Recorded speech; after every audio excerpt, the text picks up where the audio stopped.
Quran speaks about two kinds of Christians. Two kinds of Christians. And be careful that you're not negligent with the Quran. Allah speaks in the Quran and says in Surah Al-Ma'idah, O you who, Ya ayyuhalladhina amanu, O you who have faith, لا تتخذوا اليهود والنصارى أولياء. Do not take the Jews and do not take the Christians as your friends and allies. Don't submit to them. Don't pledge your loyalty to the British Crown. That's what they all did. I don't want to mention names because they're going to be very offended. They all pledged their loyalty to the British Crown in order to build a state called Pakistan. They all pledged their loyalty to the British Crown.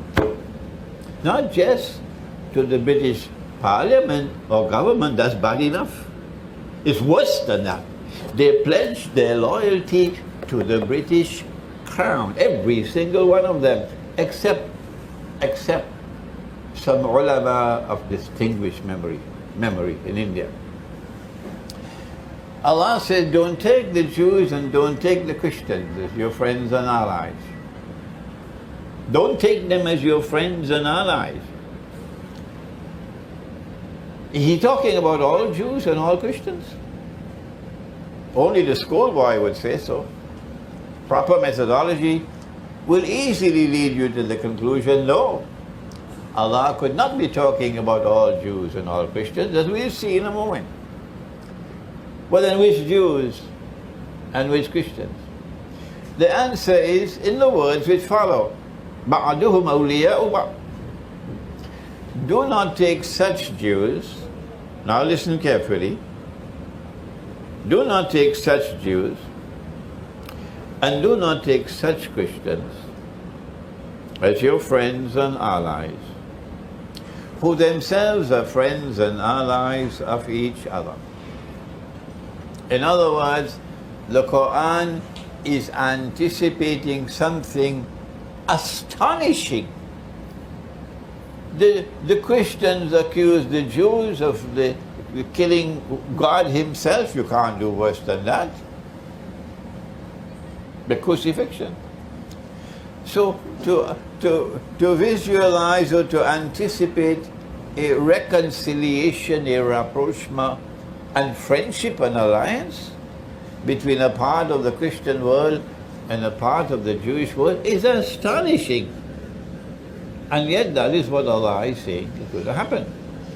When that Jewish-Christian alliance comes into being, listen carefully, the Quran was revealed more than 1,000 years before Iqbal was even born.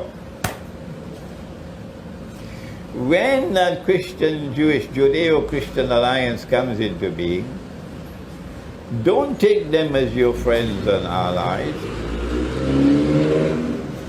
But Allah goes on to say, وَمَنْ يَتَوَلَّهُ مِنْكُمْ فَإِنَّهُ مِنْهُمْ. Whosoever from amongst you turn to them with friendship and alliance, belong to them. We no longer belong to us. Come sit over here, please. Yeah.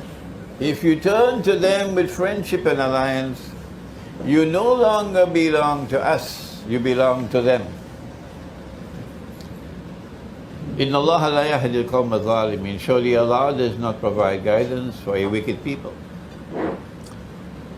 So if you choose to be friendly with Washington, because the Judeo-Christian alliance has already come into being, it is the Zionist Judeo-Christian alliance, which has NATO and its military arm, if you didn't know it. And you choose from day one to remain friends with Washington. Huh? What is your status? What is the status, I have to say, of a Saudi Arabia, which has been a client state of the United States from the time that they took over that country from the Ottomans? What is the status of all the other governments ruling over Muslims who are afraid to step out of the line? They have to put their toe on the line and obey what Washington says out of fear. Because if you step off the line, your money could become like the Venezuelan Bolivar, and you'll have inflation destroying you and your economy. What is the status of the world of Islam today, which maintains friendly relations with Washington and London and Paris and Bonn and NATO and so on and so on and so on? Who created the United Nations organization? Was it Pakistan? Was it Egypt? Was it Bangladesh? Did the Arabs do it? Who created the International Monetary Fund? If you don't know it, then allow me, politely so, to tell you. It is the Judeo-Christian Alliance, through NATO, who won the First and the Second World War. Then NATO came into being. And these victors of the war, they're the ones who established the United Nations. They're the ones who established the International Monetary Fund, etc. And you now become members of these organizations in defiance of Allah's command in the Quran. What is your status? So this is our relationship with one part of the Christian world. We are prohibited by the Quran. But there are people who don't hear, and there are others who don't want to hear. So what can we do for them? Answer: leave them and move on. Because if you have the truth will triumph despite whatever a rival to the truth may seek to do. So leave them and move on. Allah speaks in the Quran about another kind of Christian. Listen carefully now. Listen carefully. These Christians, you must not be friends and allies with them. No, prohibited. But he speaks about another one. He says, لَتَجِدَنَّ. This is the same Surah Al-Ma'idah. You will most certainly find at this time and in time to come, Fi'l Mudariya, أَشَدَّ النَّاسِ عَدَاوَةً لِلَّذِينَ آمَنُوا الْيَهُودَ. Those who will have the greatest hostility for you will be the Jews. It happened in the lifetime of the Prophet, alayhi salatu wasalam, and it never recurred for 1,000 years or more. No. Until the Zionist movement was established more than 100 years ago, and now once again it has re-emerged, exactly as in the Quran. وَالَّذِينَ أَشْرَكُوا. You'll also find the people who have the greatest hatred for you would be a people who at that time were the mushrikun, the people of blasphemy, worshipping idols and so on. It happened at that time and now again, because you have a new people who say today, no longer is Allah al-Hakam, as in the Khilafah state. The state is now al-Hakam. And if you didn't know it, let me introduce you to the Republican state. If you did not know it, let me introduce you to the Republican state. Allah is no longer al-Hakam. The state is now al-Hakam, meaning the state will decide how to govern. The state has absolute supremacy. The state will decide how to rule. The state will decide on law. Allah can make it haram, the state can make it halal. It is modern Western civilization which gave us the Republican state, and Iqbal knew that very well. Of course he did. And Allah says, these will be the ones showing the greatest hatred and hostility for you. And so it is today. The war on Islam is being waged by these people. The mountain of lies are coming from them. But Allah speaks and He continues to say, listen carefully, وَلَتَجِدَنَّ أَقْرَبَهُمْ مَوَدَّةً لِلَّذِينَ آمَنُوا الَّذِينَ قَالُوا إِنَّا نَصَارَى. My students have heard me saying this so often they're fed up now. But there are those who have not heard it so far, so allow me to repeat it.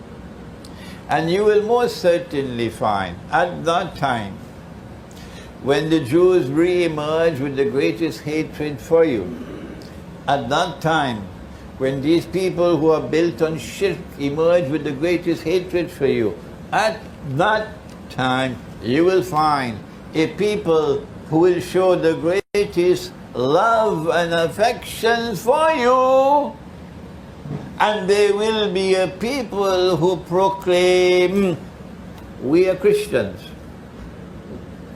Oh, but wait a minute. They don't proclaim themselves Christians in the United States, Britain and France. No, no, no. Religion is a private affair.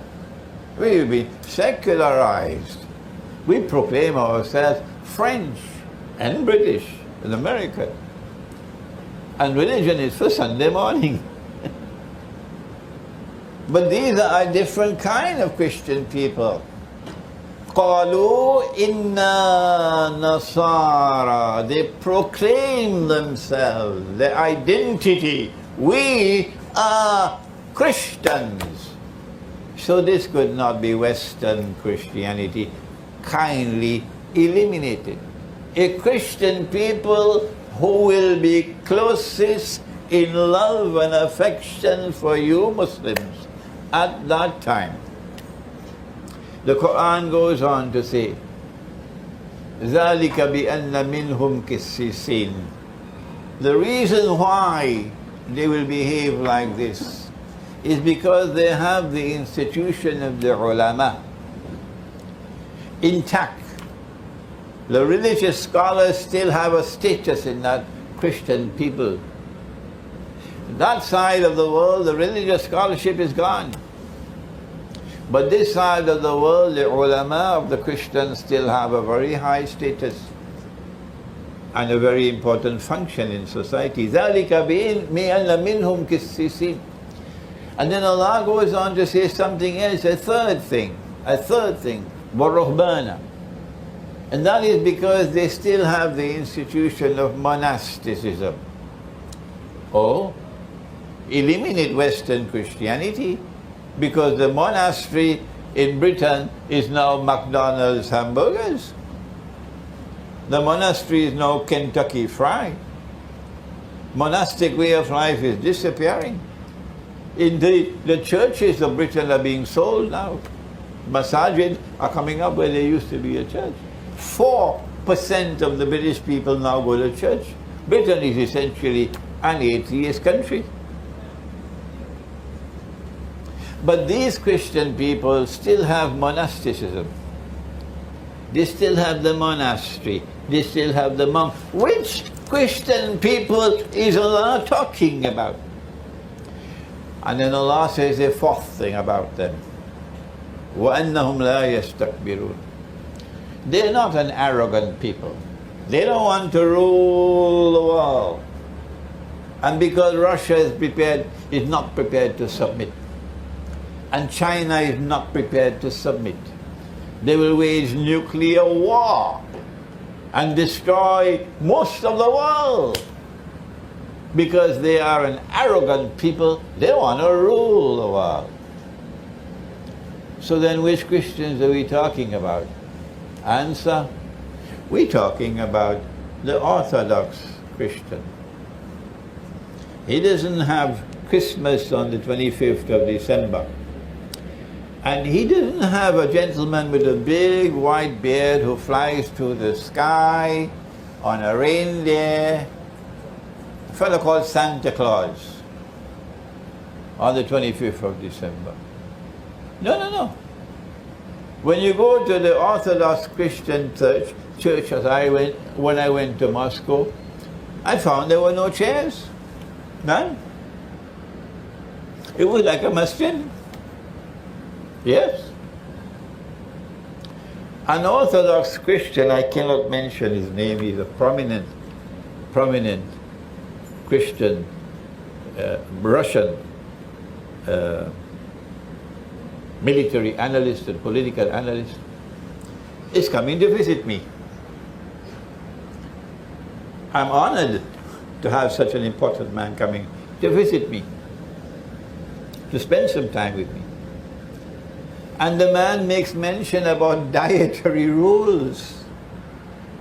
These are our dietary rules. What we can eat during this Lenten season and what we cannot eat. Huh? And hope that it will not cause any problems for IMRAN. And I am amazed because over there they eat everything and anything. They don't care anymore about halal and haram.